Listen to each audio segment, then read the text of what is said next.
يا مجاهد، يعني انت اتعلمت من الغرب كل العلوم اللي معاك دي؟ يعني انت راجل شحات علم اصلا وجاي بتنكر عليهم العلم بتاعهم دلوقتي؟ الحقيقة ان الغرب في وقت ما شحتوا مننا العلم زي ما صاحبنا كان بيقول. يعني الخوارزميات اللي العالم كله بيستخدمها النهارده هي اصل العالم الخوارزمي. يعني هم اخدوا الاساس وطوروه وبنوا عليهم علوم كامله، عشان كده سبقونا واحنا للاسف ساعتها كنا نايمين ننا. فليه ما يكونش دورنا دلوقتي في كل العلوم وكل المجالات ان الزمن زي ما انتم عارفين دوار، ان ناخد البذره اللي وصلوا ليها دلوقتي ونطورها احنا كمان؟ ليه بنرفض الفكره اصلا من قبل ما نفهمها؟ لكن انا هقول لك الاجابه يا صديقي. اللي متعود طول عمره يتساق هيفضل طول عمره يتساق، زي فكرة الحمار والصقر كده بالظبط. فلاح عنده حمار وعنده صقر، قرر انه يطلق سراحهم في يوم من الايام. فطبعا الحمار طول عمره متعود على الزريبة ومتعود ان الراعي يسوقه للمكان اللي هيروح فيه بيه. فجأة لقى نفسه في النص، مش عارف يروح البيت ولا يروح الغيط ولا يروح في انهي لايه، مش عارف يروح فين.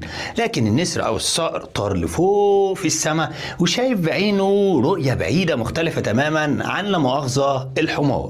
وهنا انا ما بقصدش اهانه للناس اللي بتنتقد، مع كامل احترامي يعني للحمار. فدايما الشخص المفكر او الطموح هو اللي يقول انا عندي عقل زي اي حد في العالم، اقدر افكر واطور واكتشف. المشكله ان احنا بنهاجم بعض قبل ما نسمع بعض اصلا. يعني بدل ما نسمع الفكره ونشوف تطبيقها ونشوف نتائجها ونشوف هل فعلا اثبتت نفسها ولا لا على ارض الواقع، بنسبق على طول بالحكم والتشويه والهجوم. مع ان الطبيعي يعني اي فكره جديده تتسمع الاول وبعدين تتجرب وبعدين تدرس كويس وبعدين يتعمل عليها ابحاث. لو ثبت بقى ان هي صح ندعمها نطورها تتحول لنظام يفيد الناس، ده في كل المجالات. انما لو ثبت ان هي غلط، وقتها نقول لصاحبها والله ان هي غلط ونطالبه ان هو يراجع نفسه او ان هو يرجع عنها. لو اصر على شيء بقى ثبت ضرره او خطأه على الناس، فهنا الدور القانوني لازم يتدخل، وده الطبيعي يعني. وفي النهايه دفاعي عن دكتور ضياء العوض الله يرحمه مش دفاع عن الفكرة نفسها كنظرية الطيبات،